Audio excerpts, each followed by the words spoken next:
Mom, oh no, this can't be. Grace's voice cuts through the quiet evening, jolting me from my thoughts as I prepare dinner in the kitchen. My heart races as I rush to the living room, fearing the worst. Grace, honey, what's wrong? I ask, my voice trembling slightly.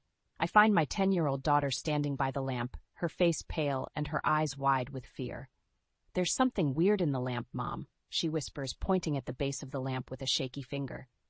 I approach the lamp cautiously, my mind spinning with possibilities. As I examine the base, I notice a small, unfamiliar device attached to it. A chill runs down my spine as realization dawns on me. Is that a wiretap? I mutter under my breath, my heart sinking. Grace looks up at me, her eyes filled with confusion and fear. What's a wiretap, Mom? I take a deep breath, trying to compose myself for my daughter's sake. It's something that people use to listen to other people's conversations without them knowing, I explain gently, pulling her into a reassuring hug. As I hold Grace close, my mind races with questions. Who would do this to us? Why would someone invade our privacy like this? A sense of violation and anger begins to build inside me, but I push it down, focusing on comforting my daughter. Don't worry, sweetie, I say, stroking her hair. We'll figure this out. I won't let anyone hurt our family. Grace nods, burying her face in my shoulder. I'm scared, Mom, she whispers, her voice muffled. I know, honey, but we'll get through this together. I promise. I hold her tightly, my determination growing with each passing moment. As I stand there, holding my daughter in the living room, I can't help but feel a sense of dread wash over me. The realization that someone has been listening to our private conversations, invading our most intimate moments, makes my skin crawl. I think back to the strained relationship I've had with my mother-in-law, Frances, over the years. The constant meddling, the subtle jabs at my parenting, the way she always seems to undermine my authority in my own home. Could she be behind this? The thought makes my stomach churn. I glance around the room, suddenly feeling exposed and vulnerable. How long has this been going on? What have they heard? The questions swirl in my mind, each one more unsettling than the last. But I know I can't let my fear consume me. I have to be strong for Grace, for our family. I take a deep breath, squaring my shoulders as I gently pull away from my daughter's embrace. Okay, Grace, here's what we're going to do, I say, my voice steady and calm. We're going to call the police and report this. They'll help us figure out who did this and keep us safe. Grace nods, her eyes still wide with fear but a glimmer of trust shining through. Okay, Mom, I trust you. Those 3 simple words fill me with a renewed sense of purpose. I will protect my family, no matter what it takes. I won't let anyone tear us apart or destroy the love and trust we've built. As I reach for the phone to dial 911, I feel a wave of determination wash over me. This is just the beginning, I know. But I'm ready to face whatever comes our way, armed with the love and strength of my family by my side. As I wait for the police to arrive, my mind drifts back to the countless times Frances has meddled in our lives. Her obsession with Doris has always been a point of contention, but I never imagined it would lead to something like this. I remember the day we moved into this house, how excited we were to start our new life together. But Frances was there, her disapproving gaze sweeping over every inch of our home. Doris, dear, are you sure this is the best you can do? She had said, her voice dripping with condescension. Over the years, her interference only grew worse. She would drop by unannounced, criticizing my cooking, my parenting, even the way I decorated our home. I tried to maintain peace for Doris's sake, but it was a constant struggle. One particular incident stands out in my mind. It was Grace's 5th birthday, and we had invited some of her friends over for a small party. Frances had insisted on being there, despite my reservations.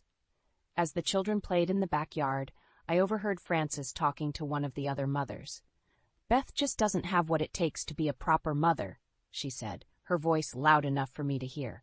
Poor Doris, having to put up with her inadequacies. I felt my face flush with anger and embarrassment. How dare she speak about me like that, in my own home? I wanted to confront her, but I knew it would only make things worse. Instead, I focused on making sure Grace had a wonderful birthday. I pushed down my own hurt and frustration, determined not to let Frances ruin this special day for my daughter. But now, as I sit here waiting for the police, I realize that Francis's meddling has gone too far. The wiretaps, the invasion of our privacy. It's unforgivable. I hear a knock at the door and take a deep breath, steeling myself for what's to come. As I open the door, I'm relieved to see two officers standing there, their faces serious but kind. "Mrs. Thompson?" one of them asks, and I nod. "We received a call about a possible wiretapping situation. Can you tell us what happened?" I invite them in and begin to explain, my voice shaking slightly as I recount the events of the evening. They listen intently, taking notes and asking questions. As I talk, I can't help but feel a sense of betrayal wash over me. How could Frances do this to us, to her own son and granddaughter? The thought makes my stomach churn. The officers assure me that they will investigate the matter thoroughly. They take the wiretap as evidence and promise to keep me updated on their progress. After they leave, I sit down heavily on the couch, my head in my hands. I feel like I'm in a nightmare, one that I can't seem to wake up from. Grace comes over and sits beside me, her small hand resting on my arm. "Mom, are we going to be okay?" she asks, her voice small and uncertain. I look at her, my brave, beautiful daughter, and I know that I have to be strong for her. "Yes, honey, we're going to be okay," I say, pulling her into a tight hug. "I promise." But even as I say the words, I know that things will never be the same. France's actions have set something in motion, something that I fear will tear our family apart. As I hold Grace close, I vow to myself that I will do whatever it takes to protect her, to keep her safe from the toxicity that threatens to engulf us. No matter what happens, I will always be there for her, my love for her unwavering and unbreakable. The days following the discovery of the wiretap are a blur of police interviews and hushed conversations with Doris. We try to shield Grace from the worst of it, but I can see the confusion and fear in her eyes.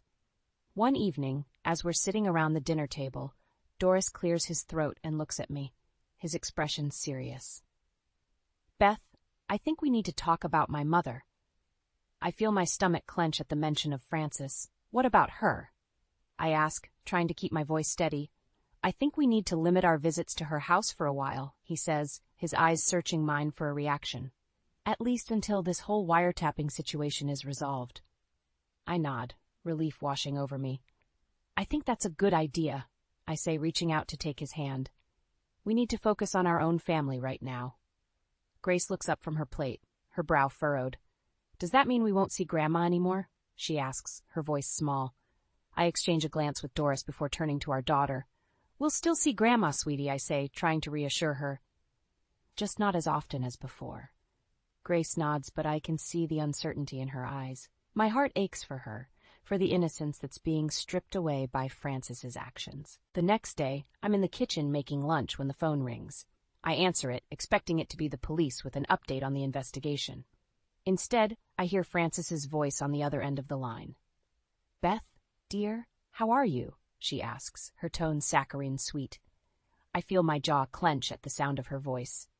"What do you want, Frances?" I ask, not bothering to hide the anger in my voice. "I just wanted to check in on my favorite daughter-in-law," she says, her words dripping with false sincerity. "I heard about the little incident with the wiretap. Such a shame." I grip the phone tighter, my knuckles turning white. "A shame?" I repeat, my voice rising. "Is that all you have to say about it?" Now, Beth, there's no need to get upset," Frances says, her tone condescending. "I'm sure it was just a misunderstanding." I feel my blood boil at her words.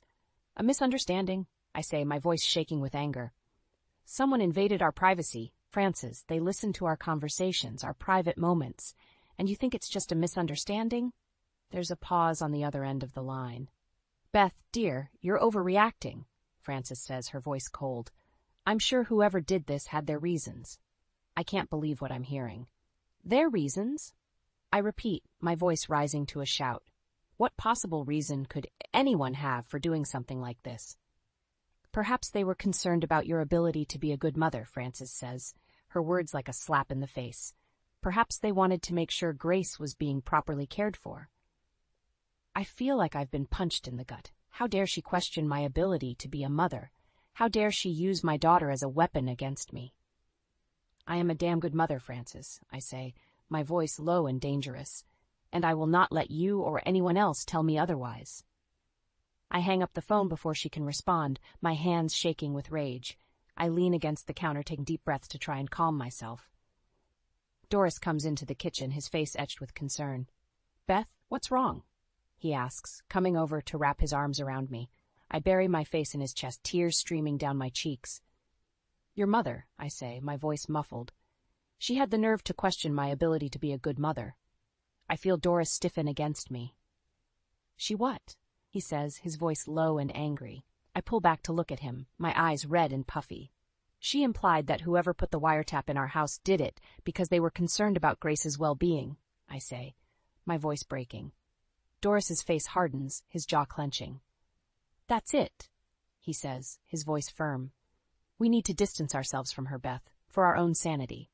I nod, relief and gratitude washing over me. "Thank you," I whisper, burying my face in his chest once more. As we stand there, holding each other in the kitchen, I know that we've reached a turning point. We can no longer allow Frances to control our lives, to dictate our happiness. It's time to take a stand, to protect our family from her toxic influence. No matter what it takes, we will find a way to break free from her grasp and build a life of our own, one filled with love, trust, and respect. In the weeks following our decision to distance ourselves from Frances, I find myself constantly on edge, jumping at every unexpected sound or movement. The police investigation into the wiretapping is ongoing, but they haven't made any significant breakthroughs yet.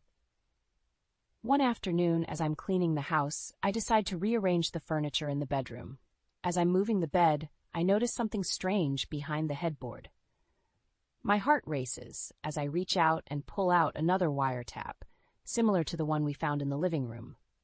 I feel my stomach drop as I realize the extent of the invasion. How many more of these devices are hidden throughout our home? Who has been listening to our most intimate conversations? With shaking hands, I call Doris at work. "Doris, I found another one," I say, my voice trembling.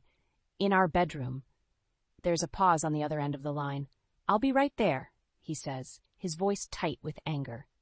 When Doris arrives home, we search the house from top to bottom, finding wiretaps in almost every room. The kitchen, the bathroom, even Grace's bedroom. I feel sick to my stomach as I imagine someone listening to my daughter's private moments. We call the police, who arrive quickly and begin a thorough investigation. They dust for fingerprints and take the wiretaps as evidence, promising to do everything they can to find the person responsible. As the officers leave, I turn to Doris, my eyes filled with tears. "I can't stay here," I say, my voice breaking. "I don't feel safe." Doris nods, his face etched with concern. "I understand," he says, pulling me into a tight hug. "We'll figure something out." We decide to send Grace to stay with my parents in a nearby town while we deal with the investigation. It breaks my heart to be separated from her, but I know it's for the best. I need to keep her safe, no matter what. As I pack Grace's bags, I can't shake the feeling that someone is watching me. I glance out the window, half expecting to see Frances's face peering back at me. But there's no one there, just the quiet street and the setting sun. I drive Grace to my parents' house, my heart heavy with worry and fear. When we arrive, my mother takes one look at my face and pulls me into a tight hug. "Oh, Beth," she says, her voice filled with concern. "What's happened?" I break down then, sobbing into her shoulder as I tell her everything. The wiretaps, the police investigation, the constant fear that someone is watching our every move. My mother listens patiently, her face growing more and more concerned with each passing moment. When I finish, she takes my hand in hers and looks me in the eye. "Beth, you're doing the right thing," she says, her voice firm. "You need to protect yourself and Grace, and we'll be here for you, no matter what." I nod, feeling a sense of relief wash over me. Knowing that I have my parents' support means everything to me. As I drive back home, my mind races with possibilities. Who could be behind the wiretapping? Is it Frances, trying to gather evidence to use against me? Or is it someone else entirely, someone with a grudge against our family? I think back to the confrontation with Frances, the way she questioned my ability to be a good mother. Could she really be capable of something like this? The thought makes my blood run cold. When I arrive home, Doris is waiting for me in the living room. He looks up as I enter, his face drawn and tired. "Beth, we need to talk," he says, his voice serious. I think I know who's behind the wiretapping. I feel my heart skip a beat as I sit down beside him. Who? I ask, my voice barely above a whisper. Doris takes a deep breath, his eyes meeting mine. It's my mother, he says, his voice heavy with emotion. I think she's been spying on us, trying to find a way to tear our family apart. I feel like I've been punched in the gut. Frances, the woman who has made my life a living hell for years, is behind this invasion of our privacy. The betrayal cuts deep, leaving me reeling with shock and anger. As I sit there, trying to process this new information, I feel a sense of determination wash over me. I won't let Frances win. I won't let her destroy our family. No matter what it takes, I will protect Grace and Doris from her toxic influence. Even if it means cutting her out of our lives completely, I will do whatever it takes to keep my family safe and whole. The revelation of Frances's involvement in the wiretapping leaves me reeling. I can't believe that my own mother-in-law would go to such lengths to undermine our family. The betrayal cuts deep, leaving me feeling lost and alone. I decide to confide in my father, Paul, hoping that his wisdom and support will help me navigate this difficult situation. When I arrive at his house, he takes one look at my face and pulls me into a tight hug. "What's wrong, Beth?" he asks, his voice filled with concern. I break down then, telling him everything. The wiretaps, the police investigation, and Doris's suspicion that Frances is behind it all. My father listens intently, his face growing more and more serious with each passing moment. When I finish, he takes a deep breath and looks me in the eye. "Beth, I know this is hard, but you need to stay strong," he says, his voice firm.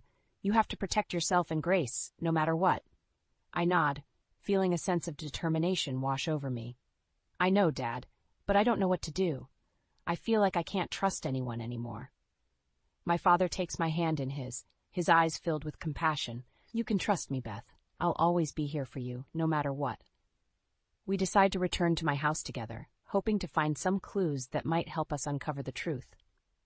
When we arrive, the house is quiet and still, with no sign of Doris or Grace.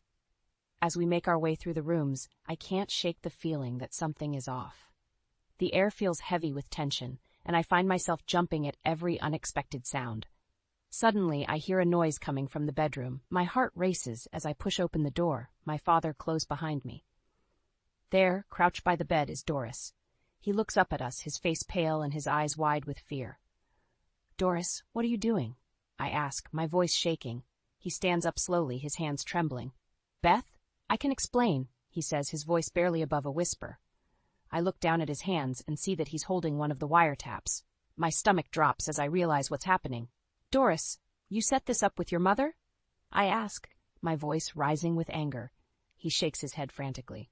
"No, Beth, I swear. I found it here, just now. I was going to remove it." I feel my father's hand on my shoulder, steadying me. "Doris, I think you need to tell us the truth," he says, his voice calm but firm.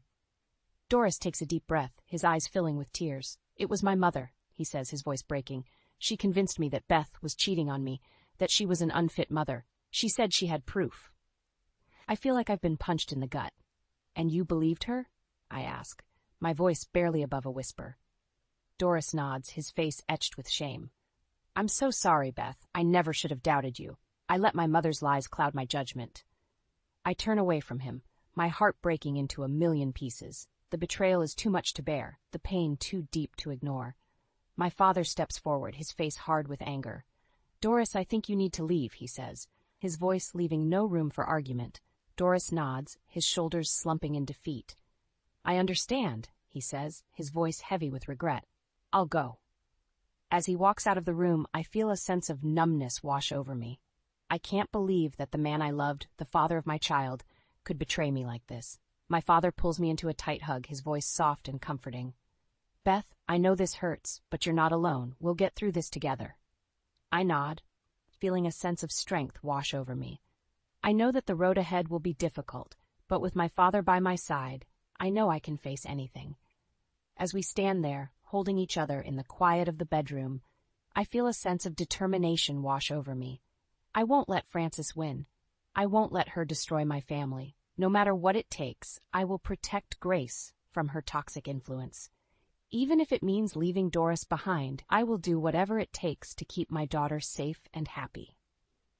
The days following Doris's confession are a blur of anger, heartbreak, and disbelief. I can't fathom how he could have believed his mother's lies, how he could have doubted my love and loyalty. I find myself constantly replaying our confrontation in my mind, the look of guilt and shame on his face as he admitted to his betrayal. The pain is almost too much to bear, but I know I have to stay strong for Grace. One evening, as I'm putting Grace to bed, Doris comes into the room, his eyes red and puffy from crying. "Beth, can we talk?" he asks, his voice barely above a whisper. I nod, tucking Grace in and kissing her forehead before following Doris out of the room. We sit down on the couch, the tension between us palpable. "Beth, I'm so sorry," Doris begins, his voice breaking. "I never should have believed my mother's lies. I never should have doubted you." I feel my anger rising, my voice shaking as I respond. "How could you, Doris? How could you think I would ever be unfaithful to you? How could you let your mother manipulate you like that?" Doris hangs his head, his shoulders slumping in defeat. "I don't know, Beth. I was weak. I let her get inside my head, and I didn't trust my own instincts." I shake my head, tears streaming down my face. "Do you have any idea how much this hurts, Doris? How betrayed I feel?" He nods, his own tears falling. "I know, Beth. I know I've hurt you deeply, and I'll never forgive myself for that." We sit in silence for a moment, the weight of his betrayal hanging heavy in the air. Finally, I take a deep breath and look him in the eye. "I need to know everything, Doris. What exactly did your mother tell you? What made you believe her?" Doris takes a shaky breath, his voice barely audible. "She told me that the neighbors had seen you with another man, that they had proof of your infidelity. She said that you were an unfit mother, that you were neglecting Grace." I feel my heart shatter into a million pieces. "And you believed her? Without even talking to me first?" Doris nods, his face etched with shame. "I'm so sorry, Beth. I was a fool. I let my mother's words poison my mind, and I didn't trust in our love." I stand up, my body shaking with anger and hurt. "I can't do this anymore, Doris. I can't live with someone who doesn't trust me, who lets his mother control our lives." Doris stands up, his eyes wide with panic. "Beth, please, I'll do anything to make this right. I'll cut my mother out of our lives completely. I'll go to therapy. I'll do whatever it takes to earn your trust back." I shake my head, my voice firm. "It's too late, Doris. The damage has been done. I need to protect myself and Grace from this toxic environment." I walk towards the door, my heart breaking with every step. "I'm taking Grace, and we're going to stay with my parents for a while. I need time to think, to figure out what's best for us." Doris falls to his knees, his voice desperate. "Beth, please don't go. I love you. I can't live without you and Grace." I turn to face him, my eyes hard. "You should have thought of that before you let your mother destroy our family." With that, I walk out the door, my heart shattered, but my resolve strong. I know that the road ahead will be difficult, but I also know that I'm doing what's best for myself and my daughter. As I drive to my parents' house, Grace sleeping peacefully in the back seat, I feel a sense of clarity wash over me. I know that I deserve better than a husband who doesn't trust me, who lets his mother control our lives. I vow to myself that I will build a new life for Grace and me, one filled with love, trust, and respect. No matter what it takes, I will protect my daughter from the toxicity that threatens to engulf us. And as for Frances, I know that she will face the consequences of her actions. I will make sure that the truth comes out, that everyone knows the extent of her manipulation and deceit. But for now, I focus on the road ahead, on the promise of a brighter future for Grace and me. I know that we will emerge from this stronger, more resilient than ever before. Settling into life at my parents' house is a challenge, but their unwavering support and love make it easier to bear. Grace seems to be adjusting well, finding comfort in the familiar surroundings and the doting attention of her grandparents. As the days pass, I find myself growing stronger, more determined to uncover the truth behind France's manipulation. With my father's encouragement, I decide to confront the neighbors who were allegedly spreading rumors about my infidelity. Armed with a newfound sense of purpose, I make my way to the first neighbor's house, my father by my side. When Mrs. Johnson opens the door, her face falls as she sees me standing there. "Beth, I'm so sorry," she begins, her voice trembling. "I never meant to cause you any harm." I take a deep breath, trying to keep my anger in check. Mrs. Johnson, I need to know the truth. Did Frances tell you that I was cheating on Doris? She nods, her eyes filling with tears. She did. She said that she had proof that she had seen you with another man. I feel my heart sink, the weight of Frances's lies crushing me. And you believed her? Without even asking me first? Mrs. Johnson hangs her head in shame. I'm so sorry, Beth. I should have known better. Frances can be so convincing, and I let myself get caught up in the gossip. I nod, my anger slowly giving way to a sense of betrayal.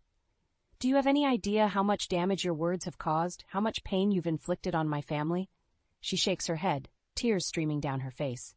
I'm truly sorry, Beth. I never meant to hurt you. I'll do whatever I can to make this right. My father places a comforting hand on my shoulder, his voice calm and steady. Thank you for your honesty, Mrs. Johnson. We appreciate your willingness to set the record straight. We leave her house, my heart heavy with the knowledge of just how deep Frances' manipulation runs. As we make our way to the other neighbors' homes, the story remains the same. Each one admits to being taken in by Frances's lies, to spreading false rumors without any proof. By the end of the day, I'm exhausted, my mind reeling from the extent of Frances's deceit. But I also feel a sense of vindication, knowing that the truth is finally coming to light. When we return to my parents' house, I find Grace waiting for me, her face etched with concern. Mom, are you okay? She asks, wrapping her arms around me. I hug her tightly, my voice thick with emotion. I will be, sweetie, I promise. That evening, as I tuck Grace into bed, I hear a knock at the front door. My father answers it, and I hear the sound of raised voices coming from the living room. I make my way downstairs, my heart racing as I see Frances standing there, her face twisted with anger. How dare you turn the neighbors against me? She spits, her eyes blazing with fury. I feel a surge of strength coursing through me, my voice steady and calm. I didn't turn anyone against you, Frances. You did that yourself, with your lies and manipulation. She scoffs, her voice dripping with disdain. You've always been jealous of my relationship with Doris. You've been trying to turn him against me for years. I shake my head, my voice rising with each word. No, Frances. You're the one who's been trying to turn Doris against me. You're the one who's been poisoning our marriage with your lies and deceit. My father steps forward, his voice firm and unyielding. I think it's time for you to leave, Frances. You've caused enough damage to this family. Frances's face falls, the reality of her actions finally sinking in. She turns to leave, her shoulders slumped in defeat. As the door closes behind her, I feel a sense of relief wash over me. I know that the road ahead will be difficult, that the wounds inflicted by Frances's betrayal will take time to heal. But I also know that I'm not alone. With the love and support of my family, I will find the strength to rebuild my life, to create a future filled with trust, respect, and happiness. And as for Frances, I know that she will face the consequences of her actions. The truth has a way of coming to light, and she will have to live with the knowledge of the pain she's caused. But for now, I focus on the present, on the love and laughter that fills my parents' home. I know that together, Grace and I will emerge from this stronger, more resilient than ever before. In the weeks following my confrontation with Frances, I throw myself into building a new life for Grace and myself. With the support of my parents, I find a full-time job at a local bookstore, relishing the opportunity to immerse myself in a world of stories and imagination. Grace continues her swimming lessons, finding solace and joy in the water. I watch her glide through the pool, her face lit up with a smile, and I feel a sense of pride and love wash over me. One afternoon, as I'm sorting through a new shipment of books, my phone buzzes with an incoming call. I glance at the screen, my heart skipping a beat as I see Doris's name. I hesitate for a moment, unsure if I'm ready to face him, but I know that I can't avoid this conversation forever. I step outside, taking a deep breath before answering the call. Hello, Doris. There's a pause on the other end of the line, followed by a shaky breath. Beth, I'm so sorry. I know I've said it before, but I need you to know how much I regret what I did. I close my eyes, feeling the weight of his words settle over me. I know, Doris, but the damage has been done. I can't just forget what happened. I understand, he says, his voice heavy with emotion.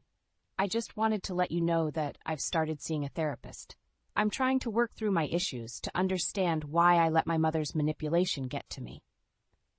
I feel a flicker of hope in my chest, but I push it down, knowing that I can't let myself get caught up in false promises. That's good, Doris. I'm glad you're getting help. We talk for a few more minutes, our conversation stilted and awkward.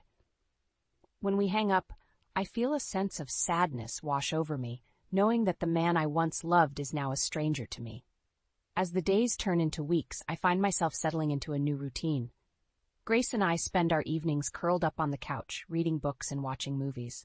On weekends, we explore the city, discovering new parks and museums. I hear whispers around town about Frances, about how she's become a pariah in the community. People cross the street to avoid her, their faces etched with disgust and anger. Part of me feels a sense of satisfaction, knowing that she's finally facing the consequences of her actions.